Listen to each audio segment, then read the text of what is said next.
Bonjour, c'est un plaisir de vous communiquer cette présentation qui portera sur les théories d'apprentissage, plus précisément sur le behaviorisme et le principe de conditionnement.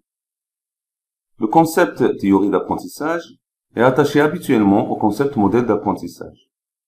Il désigne l'ensemble de lois ou de principes qui régularisent l'action pédagogique. Quand la psychologie s'est détachée de la philosophie, au début du XXe siècle, plusieurs théories ont apparu. Le gestaltisme, ou la psychologie de la forme. Ce courant repose sur les processus de la perception globale de la forme ou de la représentation mentale que l'on ne peut pas observer chez le sujet.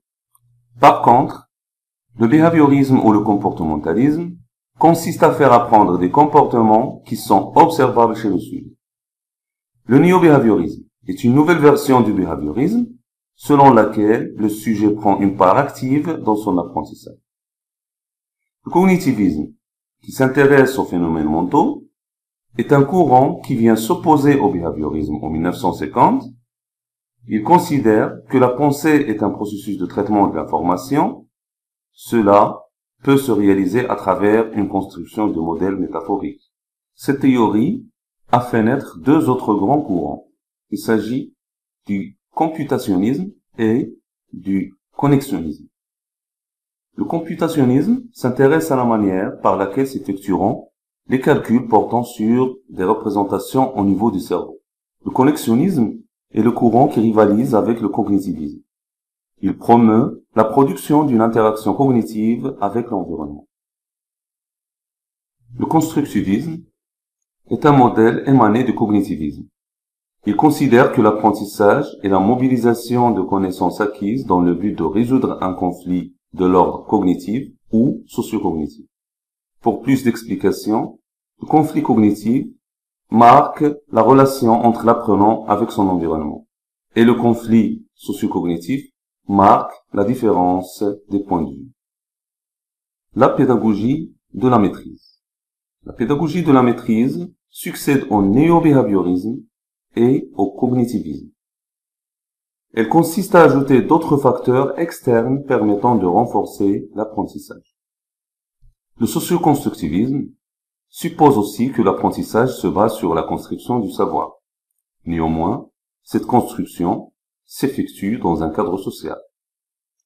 Le néo-cognitivisme, il consiste à animer, guider et soutenir les équipes d'apprenants dans leur découverte. Il s'agit, pour Vygotsky, dans sa réflexion sur la zone proximale de développement, d'étudier la différence entre l'apprentissage individuel et l'apprentissage social. Allons découvrir la différence entre le gestaltisme et le behaviorisme. Le gestaltisme considère que l'apprentissage est inné.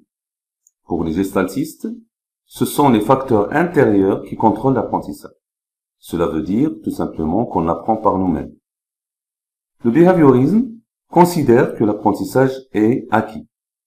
Pour les behavioristes, l'apprentissage vient des facteurs extérieurs. Ils le considèrent comme une action de faire apprendre des comportements.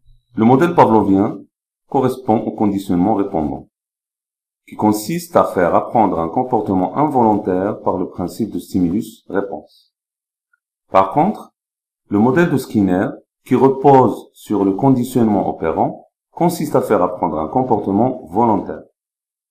Maintenant, passons au principe de conditionnement répondant. Dans ce type de conditionnement, on agit avant le comportement. Que veut dire ceci? Imaginons par exemple un individu qui adore manger des pommes. Le fait de lui donner une pomme va créer chez lui un comportement involontaire de joie. Voyons ce qui peut se passer si dans un second temps, on lui fera une condition. On lui demande de brosser ses dents tout d'abord avant de manger la pomme. Donc, nous avons associé la brosse à dents à la pomme. Du point de vue pédagogique, la pomme est un stimulus inconditionnel. Le comportement de l'individu est une réponse inconditionnelle. La brosse à dents constitue, dans ce cas, un stimulus neutre. À force de répéter ce conditionnement jour après jour, cet individu montrera un comportement de joie une fois on lui demandera de brosser ses dents. Donc, la brosse à dents, cette fois-ci, se transformera en un stimulus conditionnel. Et la réponse de l'individu deviendra dans ce cas une réponse conditionnelle. Dans le conditionnement opérant, le principe est un peu différent de celui du conditionnement répondant. Il s'agit d'intervenir après le comportement.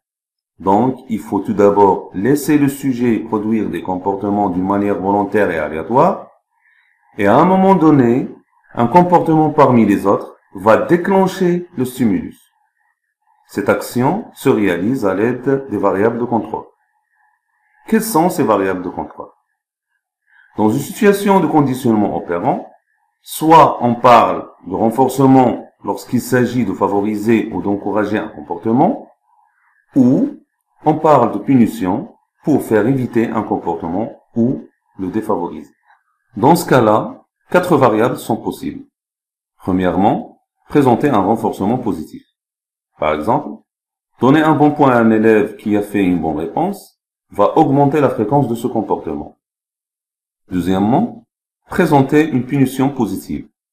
Par exemple, donner une mauvaise note à celui qui a mal répondu va le conduire à éviter ce comportement.